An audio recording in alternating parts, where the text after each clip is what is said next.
So what I'm going to do is prove this with mathematical induction. And the first one is to show that the base case for n equals 1.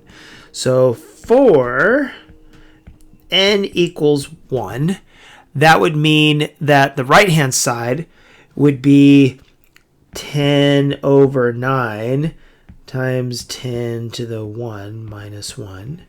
Well, that's 10 ninths times 10 minus 1. And that means that we have, what, that would be 100 ninths, because if I distribute here, minus 10 ninths. And that would mean it's 90 ninths, which is 10. So the right side is 10. On the left side, we have, this would be 10 to the first, which is also 10. Oops, which is 10. And that checks. So the next part is to assume the formula is true for n equals k. So I will erase this part. Make some room here because the base case is pretty simple. Next, we have, so it's 10 plus 10 squared plus 10 plus 10 to the k equals 10 ninths times 10 to the k minus 1. So here comes the inductive step. We have 10 plus 10 squared plus plus 10 to the k, and then here comes inductive. It's plus 10 to the k plus 1, and then that's equal to the same thing, 10 ninths, 10 to the k minus 1, and then that induction part plus 10 to the k plus 1. So right here, this is our new inductive step right there. Okay, and intuitively, that would be pretty obvious. So let's continue. So let's take care of the left side.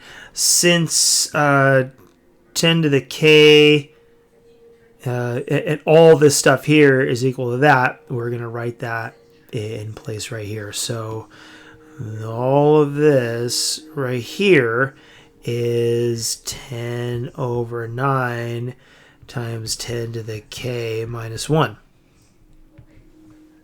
And then the rest plus 10 to the k plus 1. And here is a massive trick. If I rewrite this, which I'll rewrite it all in white, this is 10 ninths times 10 to the k minus 1, okay, plus, here it is, 9 ninths times 10 to the k plus 1. You might be wondering, wait, why is it 9 ninths? Well, 9 ninths is 1, right? So there's a 1 times 10, so that's 1 times 10. And what this allows us to do, I'll move it up here, it allows us to factor out 1/9.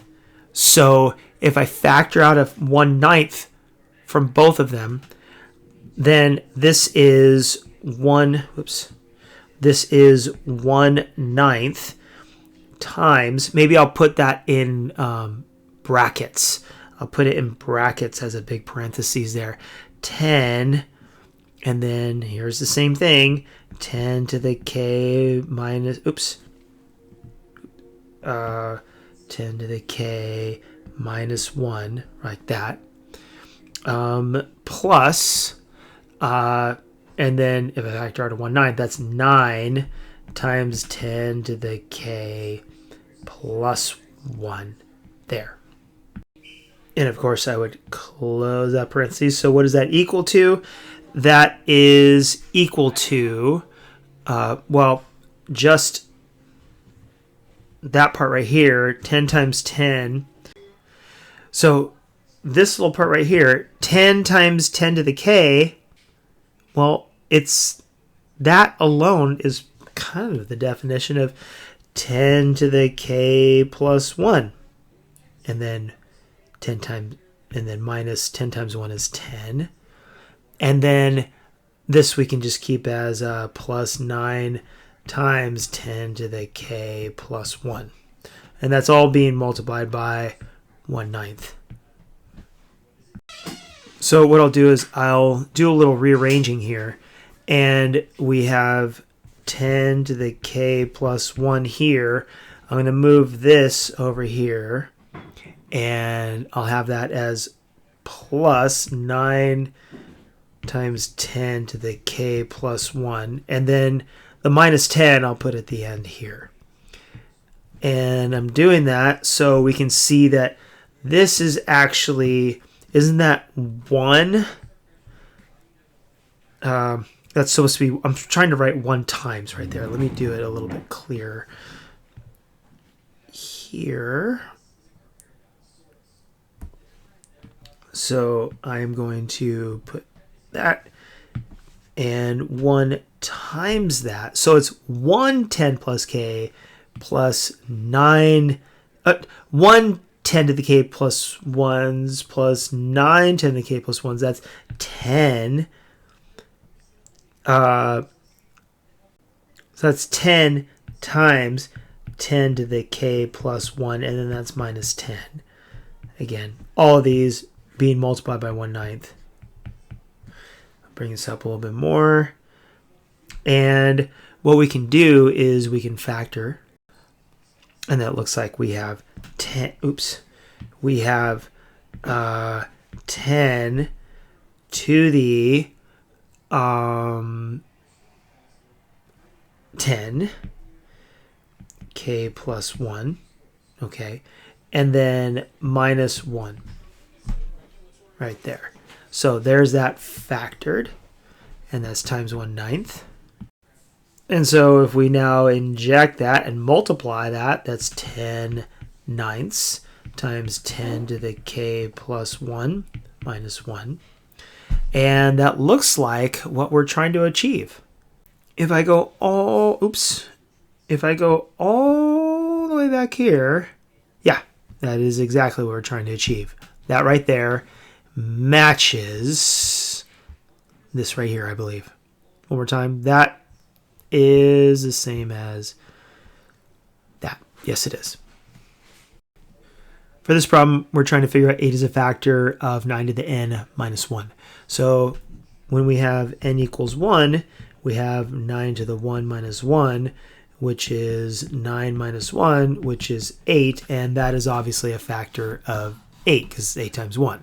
So what we're going to do is we're going to try to prove our hypothesis, which we really just substitute n for k, so 9 to the k minus 1 equals 8 times m.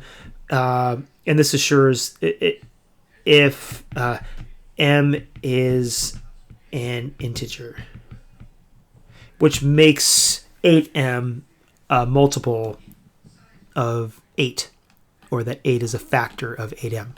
So now we prove the inductive step, and that would mean that's 9 to the k plus 1 minus 1.